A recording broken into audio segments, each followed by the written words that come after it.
So now we're going to discuss drywall. This here is a piece of drywall. This is what the walls in your home are pretty much constructed of. They come in different sizes. This here, you may not can tell from here, but is a 3/8 thickness. That means it's 3/8 of an inch thick. And this one is 1/2 inch thickness. In the field, in commercial use, we typically use 5/8 thickness, which is just a little thicker, an eighth thicker than this. This is the type of drywall that you would use in like your living room, dining room, bedrooms.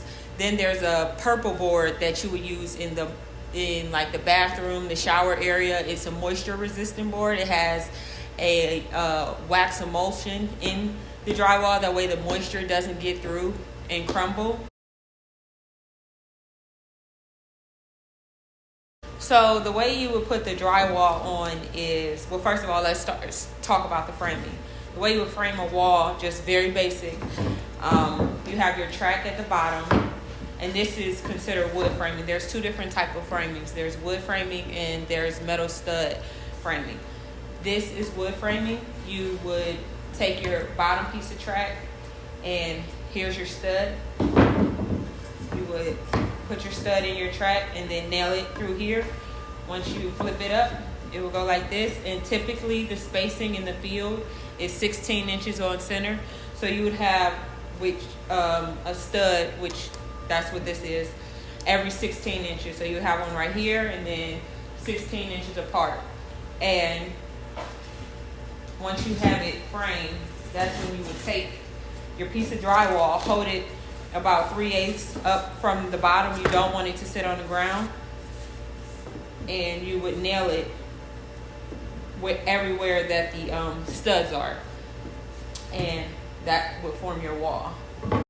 So this right here is an idea of what the finished product of a wall would look like.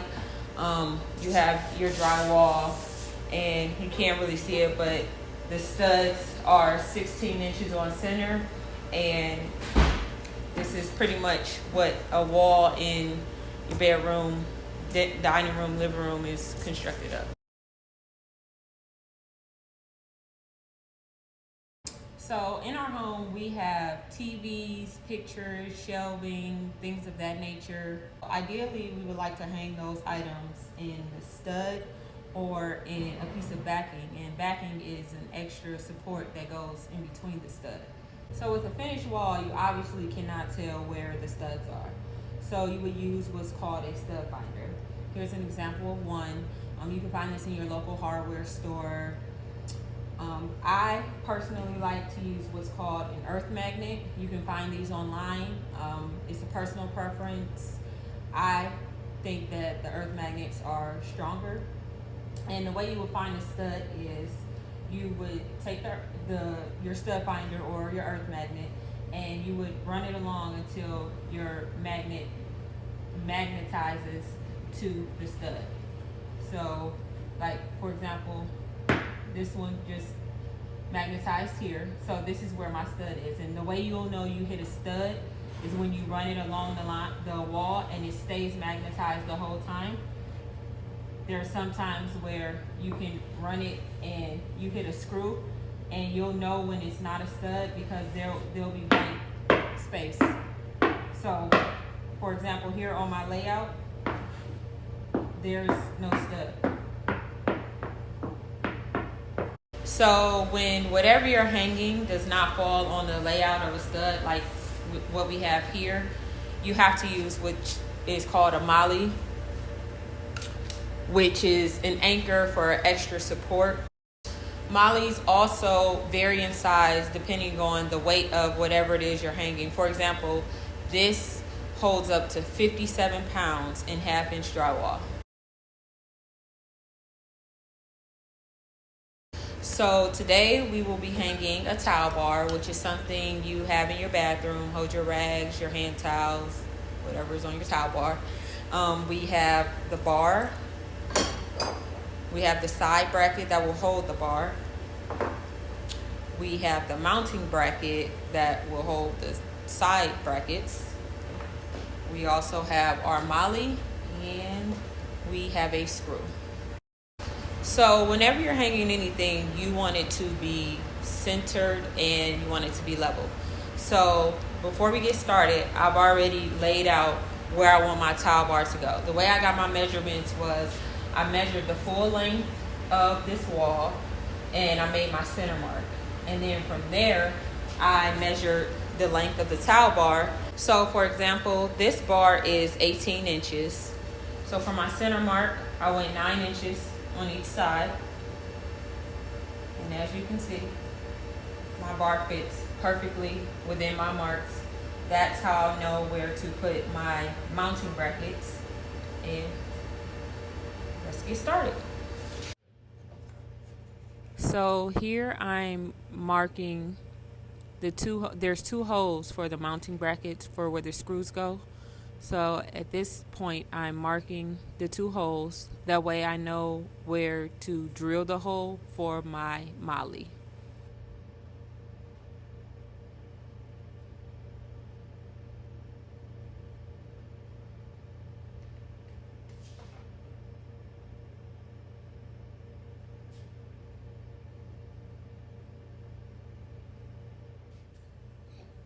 Now I'm drilling the holes in my marks. That way I know where to place the mollies.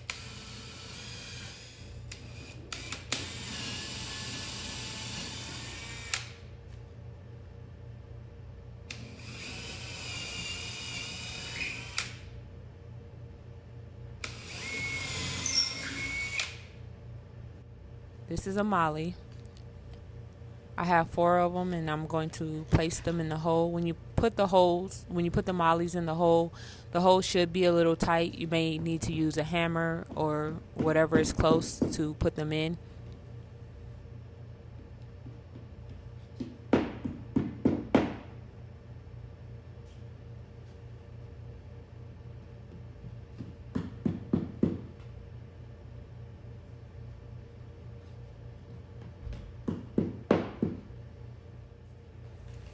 Here I have the mounting brackets. Now the holes in the mounting bracket should line up with the holes that you created for the molly.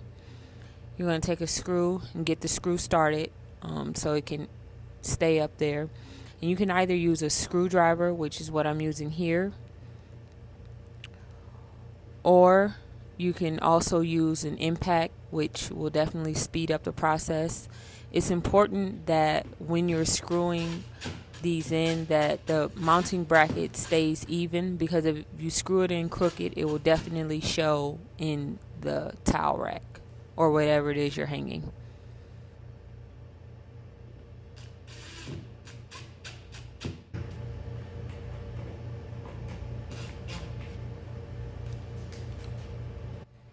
Here we have the side bracket. Not all side brackets are made the same. This one has a setting screw at the top. And here I am placing the side bracket on my mounting bracket.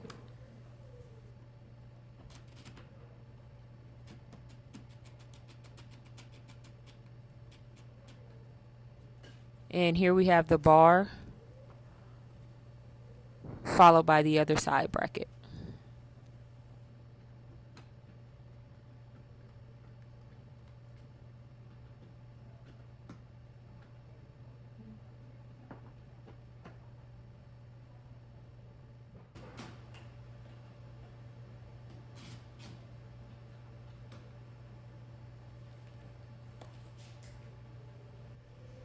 You also want to leave the screws a little loose, that way you have room to level, which is what I'm doing here. Here is a torpedo level, and this is what I'm going to use to make sure my bar is level.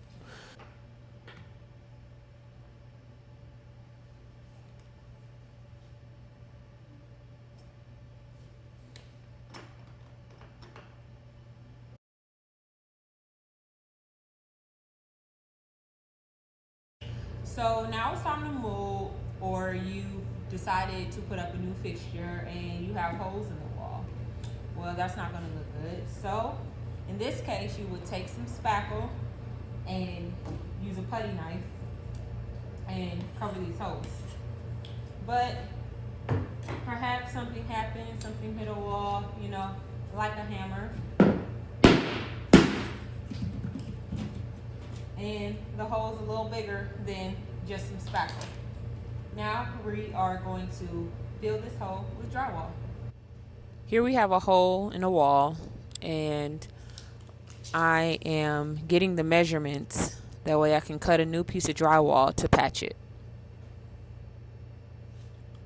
You want to make sure that you get your length and your width, and you can make it a little smaller, maybe a 1/4 inch smaller than the actual hole.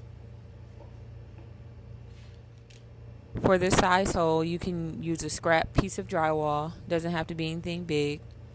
So here we have the piece of drywall that we're going to use to fill the hole. This is the front side, this is the back side. This is what you call a hot patch. The difference between cutting this when you're putting up drywall, a wall, and patching a hole, you would cut the front side when you're putting up drywall to put a wall up. You have to cut from the back to make a hot patch so that you can fill the hole. So here I have my hot patch, and my dimensions were 1 3/4 by 3. So I'm going to find the center of my hot patch, and the cut does not have to be perfect. As you can see, this is not a perfect square, but you'll see the end result. So the center of my piece of drywall is about 5. So I'm going to mark 2.5. And then the center going this way is about 5. So I'm going to mark 2.5. Bring this line down. So once again, it does not have to be perfect. My first number was 1 3/4. So from my center mark, I'm going to go halfway, which is going to be 7/8. So 7/8 on one side, 7/8 on the other side. Rotate it. Take my center number from this mark, which was 3. So half of 3 is 1.5 inches. And then 1.5 inches. And then now I'm going to make a little square. I'm going to bring that around.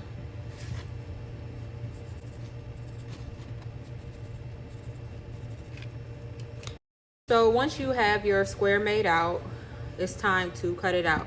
This part is extremely important because you cannot cut through to the other side. Some would say it's an art to this. I would definitely agree. I would definitely recommend having a sharp blade so that it's easier to cut through. So, and wear gloves for safety purposes. So you want to carefully just continue to score it.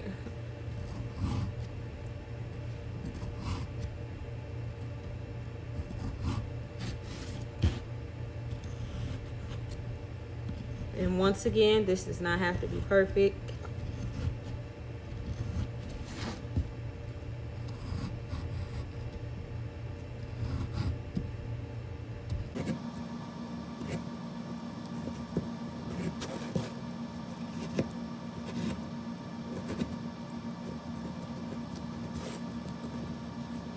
So I've scored through as much as I can. And as you can see, I've not gone through. Yes, there are a couple nick marks, but I haven't gone through the drywall to the other side. So to make it easier, sometimes or most times you can just kind of like help with lifting the paper.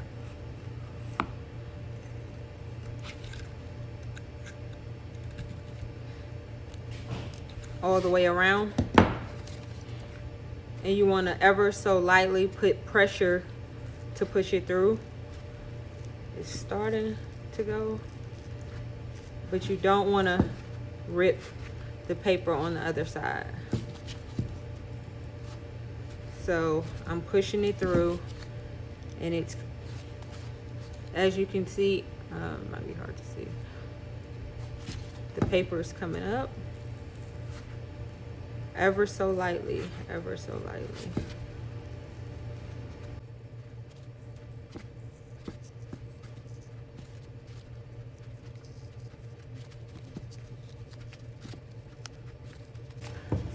this side is starting to come up, so I'm just gonna help it. And as you can see, because I've been putting pressure on it, it's coming up easier. And I can just pretty much run my knife through the side.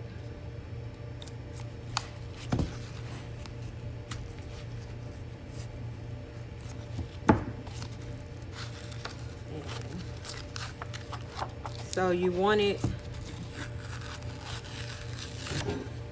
pretty much look like this.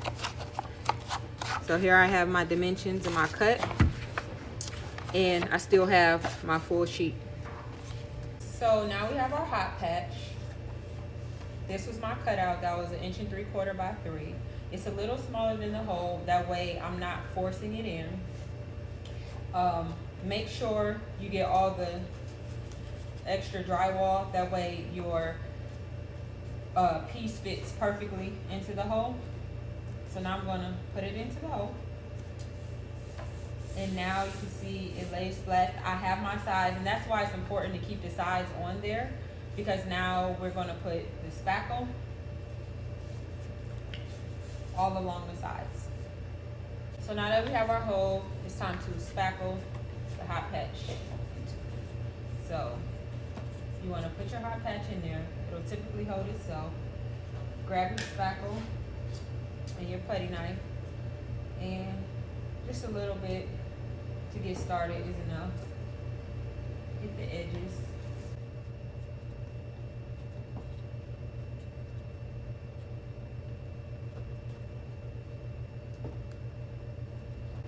Now, just so you know that there's all different types of spackle that you can use. This one just happens to be pink. When it's completely dry, it will turn white. And you just want to get a good layer of it around the edges. So once again, this is just an example of patching a hole. If the hole is bigger than 6 by 6, 6 inches by 6 inches, I would consult a professional. These are for smaller holes. Once again, this isn't perfect. This is just an idea of how it's supposed to go. Put the hot patch in, one layer, let it dry. This one is pink. It starts out pink. It will dry white. There's a lot of different types of spackle, mud, tape that you can use for the hot patch to adhere to the existing wall. But once again, this one is pink. It turns white. You're going to use 2 layers and then sand it down to the same smoothness of the existing wall.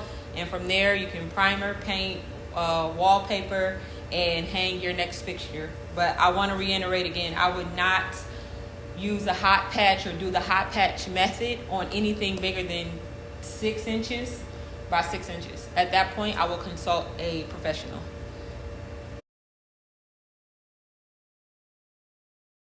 So now we are going to caulk a joint. As you can see, we have a countertop here. This is what's called a countertop. This is what's called backsplash. These are 2 separate pieces. We are going to use caulk to seal this joint. Caulk is used to keep moisture out, to bond the 2 pieces together, and it just looks better. So now we're going to take the caulk and caulk this joint. So to do this, you'll need caulk, a caulk gun, some type of rag. I'm using a paper towel, that's fine. A bucket of water and a rag. And also a drywall knife. So here I am opening the tube of caulk. It's important that you don't make a big hole, because that's how much is going to come out.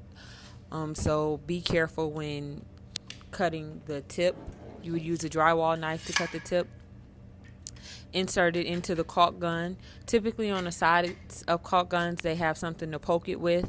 This one didn't, so I'm using a screw. You can use a screw, safety pin, paper clip, whatever you have sharp close to you to poke it and open the caulk so that the caulk comes out.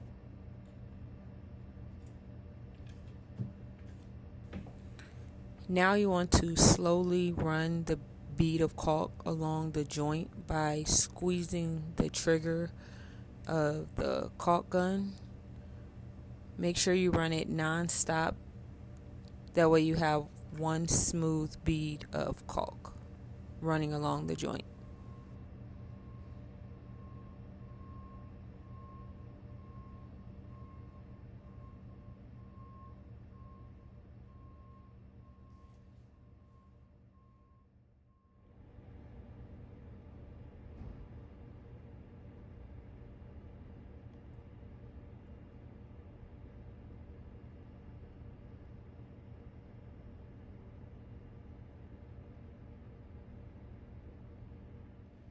Now you want to use your rag with a bucket of warm water to smooth out any excess caulk. Make sure you run it non-stop. That way you don't have any dents or bumps in your caulk joint. Once you run the warm rag across the caulk joint once, you can go across it again to get all the excess and smooth it out.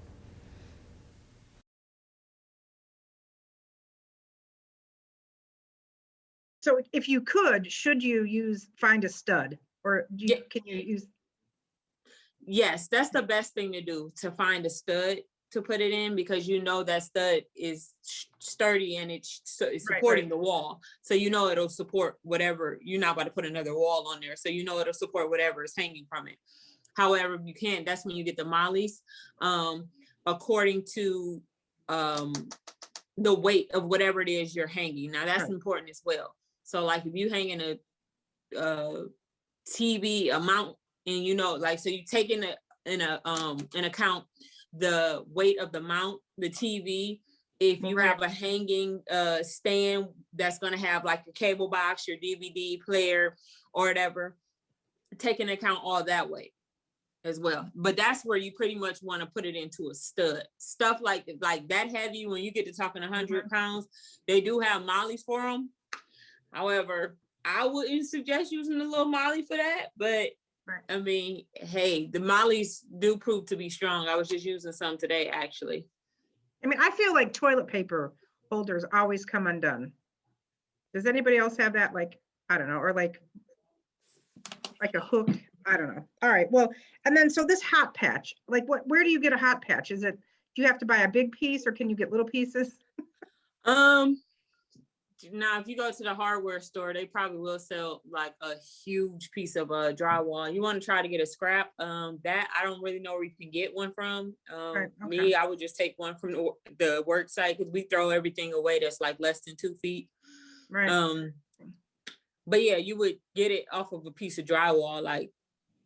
But they may sell smaller, but I know they typically start at 8 feet, which is, you don't need that. So what do you think about those things that you see like on the internet, like you can patch a wall or patch a crack? Do you ever see those where it's? Yeah, I've seen them. I've never used them.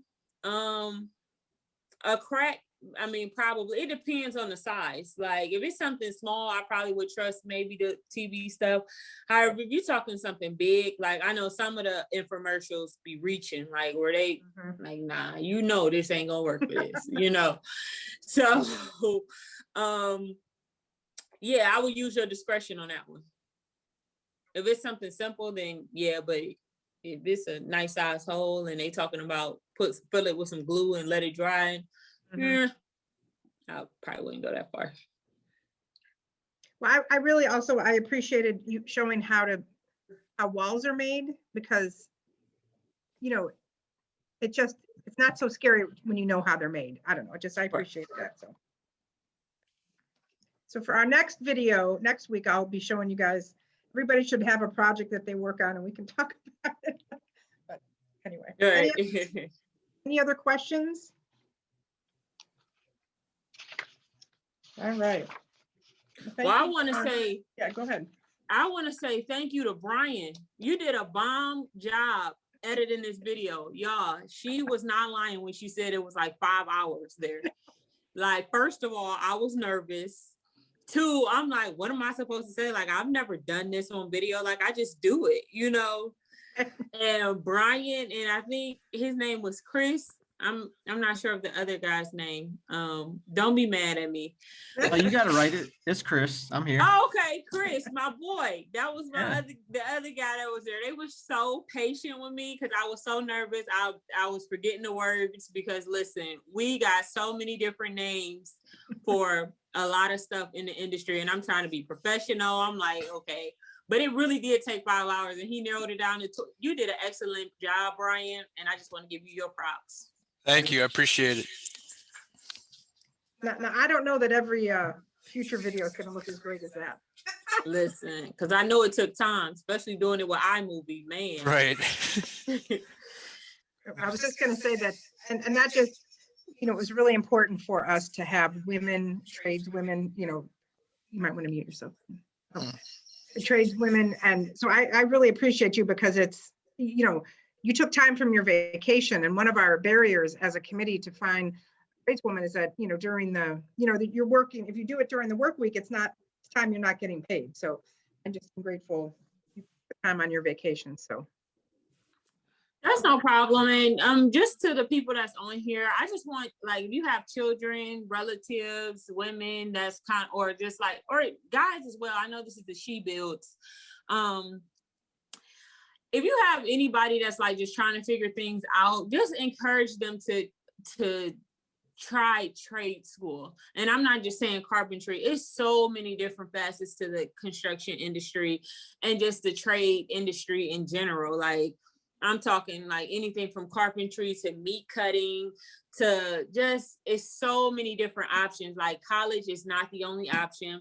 I'm not knocking it. It's for some, it's not for others, you know, but there's so many options. Being an apprentice and being in this trade, it was debt free.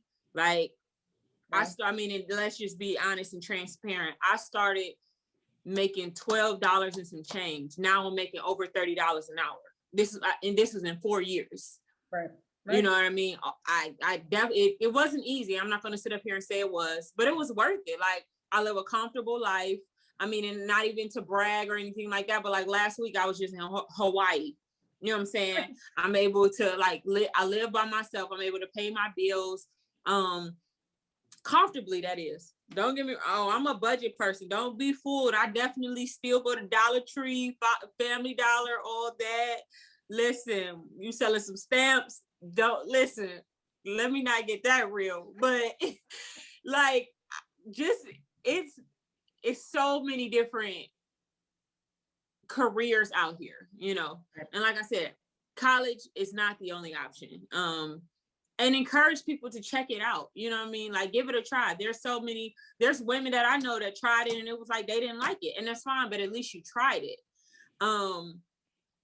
Yeah, so though, like I said, if you have children, nieces, nephews, anybody that's just like, they're trying to figure it out, give that suggestion. Because I know for me, and this is why it was important, I had no problem doing this video and being on here now, because I didn't have the voice that I'm speaking from now. When I got into the trade, there was no female. I sat in front of a lot of guys that said, oh, you're gonna make a lot of money, you're gonna do this, you're gonna do that. But me, I didn't see not one female to say, look, this is what you're gonna go through, this is this, this is that. It's gonna be some hard times, but push through, girl. You got this. Like, don't let, you know, so I want to be, it's important for me to be that voice, to be, you know, upfront and honest. Yes, the money is there. Yes, it allows me to live a comfortable lifestyle. Yes, it allows me to do this and that. However, I had to put in, I still have to put in the work, you know what I'm saying? The time, the dedication, and just to know, because listen, there was plenty of times I had to pray, like, because them guys, like I said, they will take you there and they will try to make you forget who you are. But listen, I had to listen. I know who I am and whose I am. We're not about to do that. So like, I had to put my foot down a couple times, but now the company I work for, Regency, I absolutely love it. I have a great support system. It's female owned, so she's big on like females being in the industry. However, it's all the superintendents, foremen, journeymen are all guys. You know what I'm saying? Right. Actually, I want to say I'm the only African American as well that works for the company in the field. It might be some in the office, however, in the field. So for that, it's like they want to keep me around and everything like that. And the biggest thing is attitude is everything. You know, like you may be presented with a project or something. Like this week I was presented, they like, you need to drywall this whole bathroom. I said, with who? I had to drywall Monday or Tuesday. I had to drywall a bathroom by myself. Listen, y'all, drywall is heavy, and don't let nobody tell y'all different. Well, I had to especially lift that purple drywall, stuff. and it was very intimidating because I'm just like, I can't do this like by myself. And when y'all want this done, because I'm not about to break my back, y'all can forget it. But I changed my attitude, and I'm just like, I got this, and I was able to complete it, and I was so proud of myself. Y'all couldn't tell me nothing. Like, what's up? That was me. But you know, just having a positive attitude and knowing and changing it from I can't do this too much, like, oh, I'm gonna get it done, I got this, I got you know what, I got this.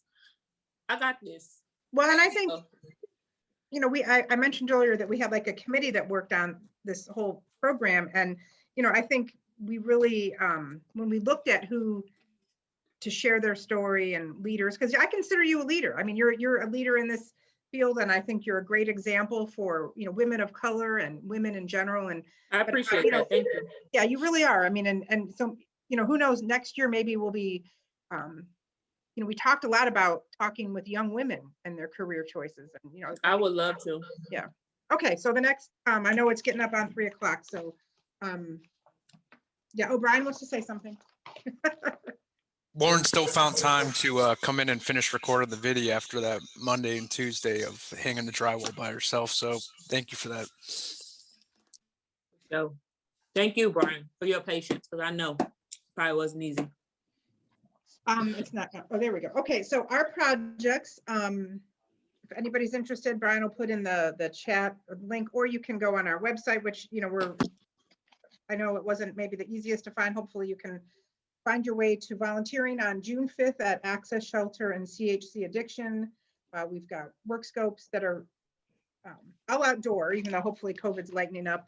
And then, you know, one thing we haven't talked about on our other calls is in September, we're all going to gather together again and look at the good work we did and celebrate and have some women. Actually, Terry at Regency, I've invited her to share her story as a business owner in, you know, because like Heather Baines and a couple other female leaders are presenting in the incoming weeks, but I've asked Terry to maybe share her story. So and go to the next.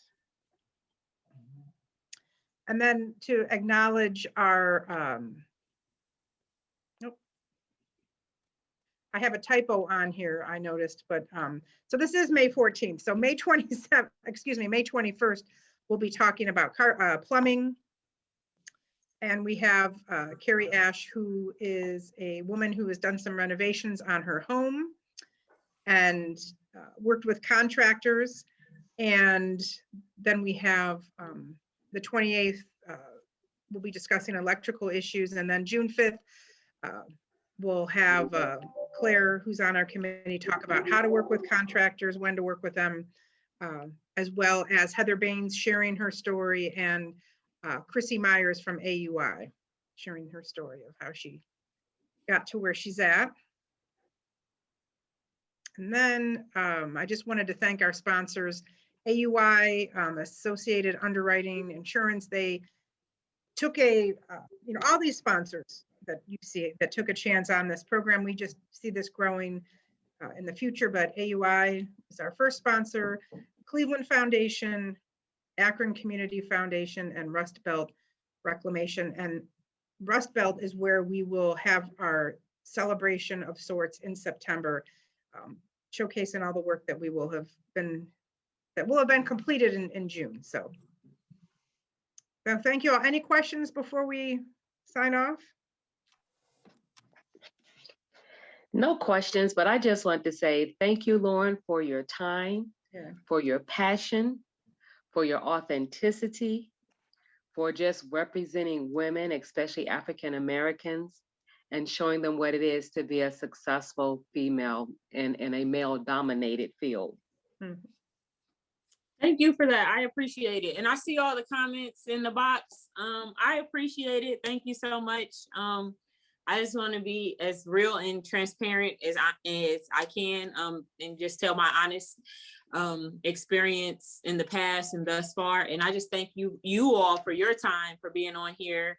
I appreciate it. Thank you so much. Thank you. Thank you. Thank you. Thank you. Well, and so maybe next year we'll be doing, you know, in face-to-face, so we'll and do live demonstrations, because I was talking to somebody today and how we had to, you know, we wanted to make this come to life, and, you know, unfortunately we had to do it during COVID. So next year, hopefully we'll be watching you. You'll have like 50 people watching you, Lauren, because I'm gonna beg you to come back next year. All right, thank you guys. Thank you. Great weekend, thanks. All right, you too. Bye-bye.